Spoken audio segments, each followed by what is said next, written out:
Do you mind sharing like what happened with your father? So my dad was home with me, and my mom described it as a blind fit of rage, and he had thrown me against a door casing, um, and caused my traumatic brain injury and a, fractured skull in my ribs, and then, he had did this similar incident to my sister, but unfortunately, my sister, died, and he was charged for murder, and then he was charged second degree assault for me. So, my father is serving a life sentence in prison. Well, so, he hasn't been in my life because of that. How old were you when that happened? I was 4 months old.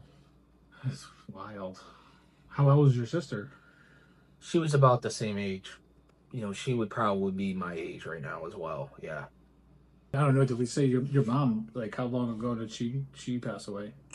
She passed away October 29th, 2019. So I was 18 years old. I just try to live what she wanted for me. And sometimes, I get angry, I get mad. I'm like, why is she gone? Why can I celebrate moments with her? And, why has my family been a wreck? But at the same time, all that I know is that God has provided for me. So if he's provided for me, he can provide for you. I think about my mom and I dream about my mom every single day, but my mom seeing me on the biggest stages, being independent, being something that, she knew that I would become. And that's why I'm doing counseling. That's why I'm trying to keep myself busy, and try to know that, even in all of the grief and the pain, that, as I said, God is taking care of me. But, never rush the journey, because there's never a formula for grief. The fact that I'm even sitting here, I shouldn't be. My mom said, that the doctor said I wouldn't live. I wouldn't walk, talk, breathe, or be living. 24 and a half years later, I'm still sitting here today. And it's literally by the grace and provision of God. And I'm not even just saying that to say it. I should be dead. I went through my TBI when I was 4 months old.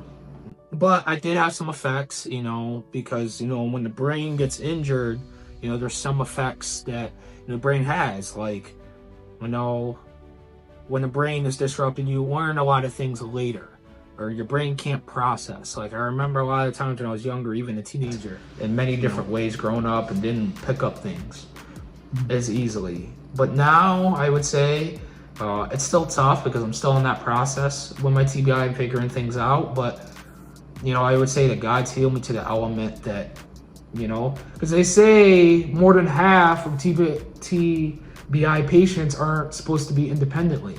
The fact that I'm able to drive a car, the fact that I'm able to buy my own groceries, and the fact that I'm able to do certain things, play sports.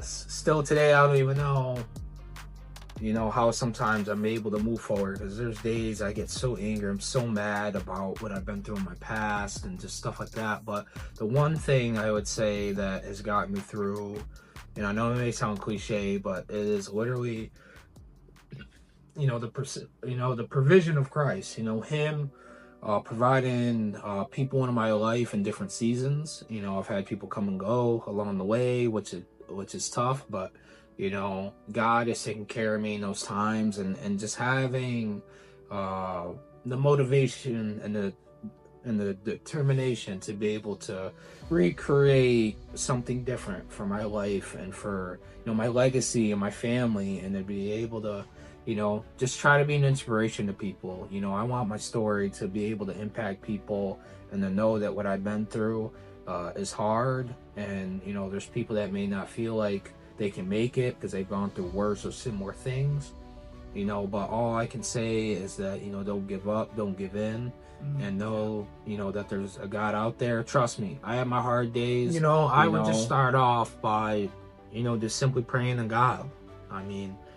I would pray, and, and if you don't know how to pray, I've heard this analogy before, and it's kind of helped me. Talk to God like you talk to your best friend. Your best person, your closest person. Talk to God how you talk to them.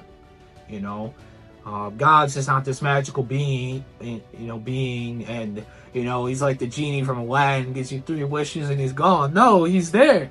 And but also I would just say, practically, think of something in your mind, and not only think of it, but think of what it'll do long term. Whether it's you want to have a family, whether it's like you want to be financially stable, whether it's just wanting to be a better person and not have to deal with the garbage that you may have been through, or the abuse or the neglect or whatever you've been through, and I can't speak for everyone, but I know that's helped me, having practical things of being like, I want to have a family someday, and I want to provide for them, and I want to love them. I want to love them in the way that I wasn't even loved growing up,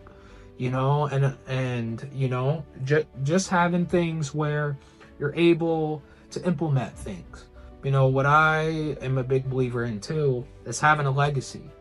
And my definition of legacy is how you want to be remembered. You know what I mean? So like, just think of something and be able to be like, I want to be remembered as someone who loved the truth, loved the way, and being able to want to help other people. And whatever way that you do that, God can make it clear, and always have good people around you that can help you in times of need as well. I was a very rebellious kid. I was always just never wanting to move forward, always angry, never have a sense of hope or a sense of joy at all, or a sense of purpose, and just always wanting to self-destruct myself. And, at the time, before I went to Teen Challenge in 2021, Pastor Anthony was like, yeah, man, let him come down. Because he's Jamaican, right? Yeah. So, I went to Jamaica Teen Challenge. I'm not talking about Jamaica, New York. I'm talking about Jamaica, the Caribbean country. You hear me? So I went down there for a year. In the first 6 months, man, I was cussing up a storm. I was like, want to go to my yard. I can't manage this, man, Sorry, that was patois for you English viewers that won't understand what I'm saying. But I was just so angry and rebellious against the ways of God at that point. But halfway in that 6 months, I just knew something had to click, and God, I can't explain it, but I just started getting sick and tired of the way that I was living, and just never wanting to be trustworthy or having integrity or moving forward or anything. I just had no forward motion of my life at all up until that point. Wanting, to kill myself, for a very long time. But God met me in Jamaica Teen Challenge, and it was one of the greatest things I've gone through, and I've been saved for about, 4 years now, and trust me, walking with the Lord, and I'll be the first to tell you, it ain't sunshine and rainbows. It's one of the hardest things. Trust me, because we battle human flesh. I know that there's things that I got to work on, whether it's my anger, whether it's my past, or whether it's things that I just still have a hard time dealing with. But I can tell you that having with the Lord, even with those struggles, that He'll help you have a way out, and, giving you that hope and purpose, even though that at times you may not feel it, and it's okay. But all that I know is that since I've been saved, the Lord has given me a passion for others and just not wanting to be the same. So for me to overcome that and to do what I'm doing today is nothing short of a miracle, and it's still difficult, but I would say that, it's definitely been a journey, and it's been something that I think that God has helped me through.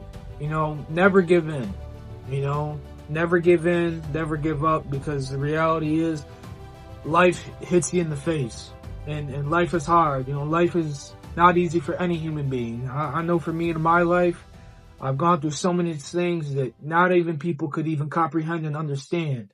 But I will say that even through that, God will have you.